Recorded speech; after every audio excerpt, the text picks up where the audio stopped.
Hello guys, welcome back to our channel.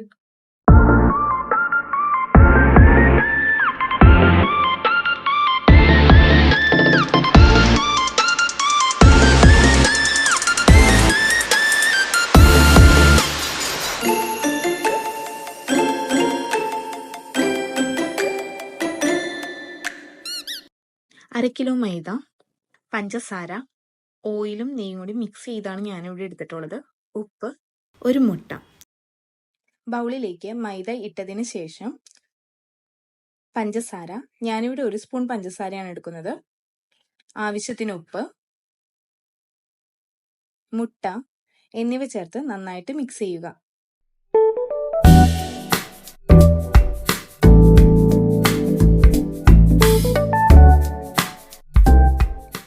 ഇനി ആവശ്യത്തിന് വെള്ളം ഒഴിച്ച് ചപ്പാത്തി മാവിനെല്ലാം കുഴയ്ക്കുന്നതിനേക്കാളും കുറച്ചുകൂടി നനവോടുകൂടി നമ്മളിത് കുഴച്ചെടുക്കണം. കുഴച്ച് വെച്ചിട്ടുള്ള മാവ് ഒരു കൗണ്ടർ ടോപ്പിലോട്ട് ഇട്ട് കൊടുത്ത് നന്നായിട്ട് കുഴച്ചെടുക്കാം. ഞാനിവിടെ എണ്ണ ചേർത്ത് കൊടുക്കുന്നുണ്ട് കുഴച്ചെടുക്കുന്നതിന് മുൻപായിട്ട്. മാവ് ഇട്ട് കൊടുക്കുന്നതിന് മുൻപായിട്ട് കൗണ്ടർ ടോപ്പിൽ കുറച്ച് മൈദ ഇട്ട് കൊടുക്കണം, ഇല്ലെങ്കിൽ മാവ് കൗണ്ടർ ടോപ്പിൽ പറ്റിപ്പിടിച്ചിരിക്കും. ഞാൻ മൈദ ഇട്ട് കൊടുക്കാൻ മറന്നുപോയി, നിങ്ങൾ ഇത് ചെയ്യുമ്പോൾ ശ്രദ്ധിക്കേണ്ടതാണ്. പിന്നെ ഇവിടെ ഇപ്പം നല്ല മഴയാണ് ഗൈസ്. ആക്ച്വലി ഈ മഴ കണ്ടപ്പോഴാണ് ചൂട് പൊറോട്ട തിന്നാലോ എന്ന് ഓർത്തത്. മാവ് നന്നായിട്ട് കുഴച്ചെടുത്തിട്ടുണ്ട്. ഇനി 1 മണിക്കൂർ റെസ്റ്റ് ചെയ്യാൻ വെക്കണം. അതിനു മുൻപായിട്ട് മാവിന് മുകളിൽ എണ്ണ നന്നായി തേച്ചതിന് ശേഷം ഒരു നനഞ്ഞ കോട്ടൺ തുണി വെച്ച് അത് കവർ ചെയ്ത് മൂടി വെക്കണം. ഇപ്പോൾ 1 മണിക്കൂർ റെസ്റ്റിംഗ് ടൈം കഴിഞ്ഞിട്ടുണ്ട്. നമുക്കിനി ഇതൊന്നുകൂടി കുഴച്ചെടുത്തതിന് ശേഷം ഉരുളകളാക്കി എടുക്കാം.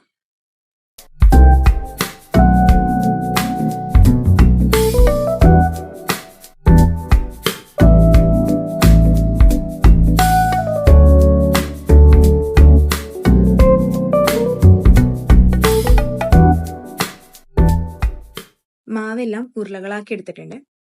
കൗണ്ടർ ടോപ്പിൽ നന്നായിട്ട് എണ്ണ തേച്ചതിന് ശേഷം കൈകൊണ്ട് നന്നായിട്ട് പരത്തിയെടുക്കാം. മാക്സിമം വലിപ്പത്തിൽ പരത്തിയെടുക്കാനായിട്ട് ശ്രദ്ധിക്കണം.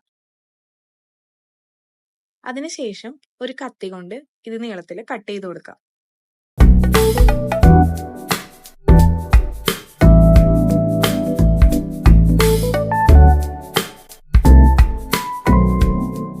ഇനി രണ്ടറ്റത്തുനിന്നും നമുക്ക് ഇതിങ്ങനെ യോജിപ്പിച്ചെടുക്കാവുന്നതാണ്.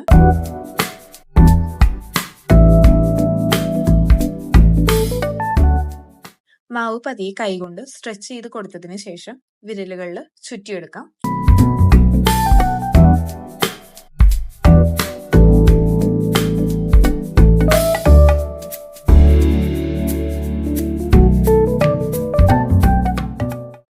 ഇങ്ങനെ നമ്മളെല്ലാം തയ്യാറാക്കി എടുത്തിട്ടുണ്ട്.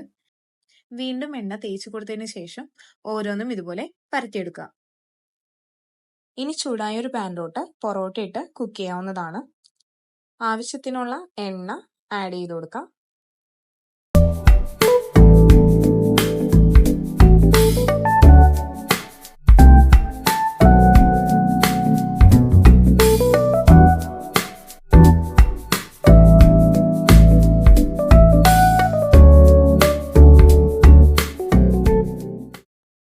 പൊറോട്ട കൈകൊണ്ട് നന്നായിട്ട് അടിച്ചു കൊടുക്കാം. നമ്മുടെ പൊറോട്ട ഇവിടെ റെഡി ആയിട്ടുണ്ട്. നമുക്ക് ലെയർ ആയിട്ട് കിട്ടിയിട്ടുണ്ട്. നിങ്ങൾക്ക് വീഡിയോ ഇഷ്ടമായെങ്കിൽ like, share, subscribe. Thank you.